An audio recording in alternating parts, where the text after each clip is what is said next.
Hey cakey people, welcome back to another video. Just before we get into this one, please like and subscribe so that you get future alerts for my videos. If you do already like and subscribe, thank you so much. I really appreciate the support.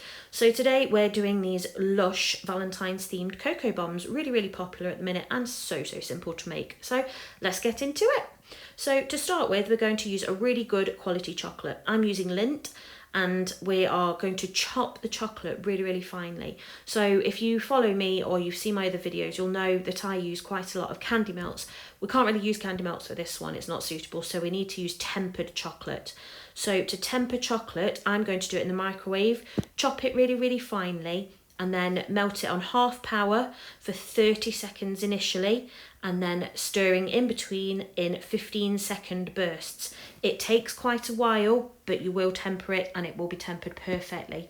For milk chocolate, which we're using here, we need to get it to between 40 and 45 degrees centigrade. That's 104 to 113 Fahrenheit for you Americans out there and imperial users. Okay, and then we want to let it cool to around 31 degrees centigrade, 88 Fahrenheit before we use it. So we're wiping out the cavity of the geometric heart mould, linked below for you if you need one. Okay, I've got several. Just to make sure we get rid of any residue, and then we're pouring a nice healthy dose of the chocolate into each cavity and using our ball tool as ever. If you follow my videos, you know I am a big fan of using this tool for this shape. It's fantastic. If you don't have one, that's fine. I have linked one below. You can't unfortunately get this one that I have anymore, but there is a very similar one linked below for you, or you can use a brush or a spatula, or you can roll it around the mould by lifting the mould. Okay, and then we're just using the bench scraper to scrape it off so we get nice neat edges. We're going to place these in the fridge for 5 to 10 minutes to let them harden. If your chocolate doesn't harden, then it was out of temper. Okay, and then we're going to paint the edges with a bit more melted chocolate just to make sure that we get nice thick edges and we don't have any thin edges or anything like that that might break or crack when we join them together, because we don't want that.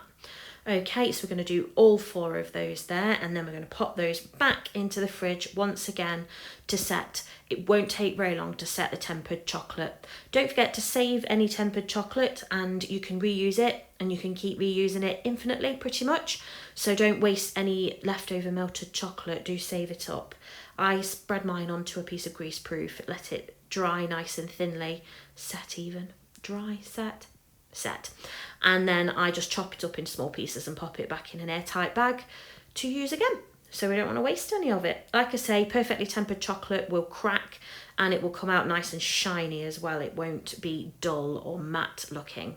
Okay, so we're going to pop these back in the fridge for 5 minutes just to set, and then we're going to loosen them out. So we push on the edges of the mould just very slightly so that they come away. They should come away fairly cleanly.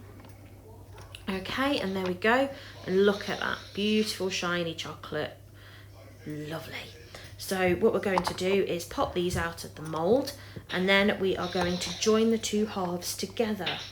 Okay, but first we've got to fill them. So I'm using an instant drinking chocolate. You can use a normal cocoa based chocolate if you want to. I've used an instant one. So there we go, just matching the 2 halves of the heart up there. Sorry, I was obsessed with how shiny this came out, so I think I filmed it for a bit longer than was really necessary. Okay, so moving on anyway. We're popping them back into the mould here just so we've got somewhere to balance them. I twisted the mould around, you can see the peak up at the top there. I used about 1.5 tablespoons of instant drinking chocolate in the little cavities, and that was about right. My children actually sampled these for me and they said they were lovely. So I don't actually drink hot chocolate. I know, it's a sin, I'm sorry. Okay, so pop in the drinking chocolate into there, and then you can put any fillings you want into there. I went for the classic marshmallows, because who doesn't want marshmallows in the hot chocolate? Apparently it's really nice. Like I say, I don't actually eat it. And you can pretty much fill the bottom one as much as you want, but obviously you can't really put anything into the top half, it doesn't work. So I put some marshmallows, and then I also put some Valentine's Day sprinkles into there as well, which I'll link for you below as well. I've actually used all of these up. I ordered I think 3 lots and I've used them all up on various Valentine's projects. So yeah, they really did come in handy. And then what we're going to do is heat 1/2, the empty half, up and melt it to join it. So I've got a plate that I've had sat in hot water, and you can see it just melts the edges slightly, and then we can join that onto the other half. Some people like to pipe a bit of chocolate around the edge of the bottom one and then join them together. That's perfectly fine. If that's the way you want to do it, it doesn't matter. Just get those two halves together. Okay, so then we're just pushing them together and smoothing down around those edges there. Obviously, if these were for a client or anything like that, I would wear gloves. But like I say, it was only my children that sampled these ones because I only made them purely for this video to help you guys out and, you know, spread some joy and some love for Valentine's. You can make these for any occasion really. They'll be really nice for Mother's Day as well. And I will obviously be dropping some Mother's Day content soon. There is a beautiful little buttercream flour video on my channel at the minute for cupcakes that would be perfect for Mother's Day, but I will drop some other Mother's Day content once we're past Valentine's as well. Mother's Day in the UK is a bit earlier than International Mother's Day as well, as is in March. So I'm using this is candy melts here that I've coloured red. I'll link the candy melts and the red food colouring down below for you. You must use a chocolate safe food colouring.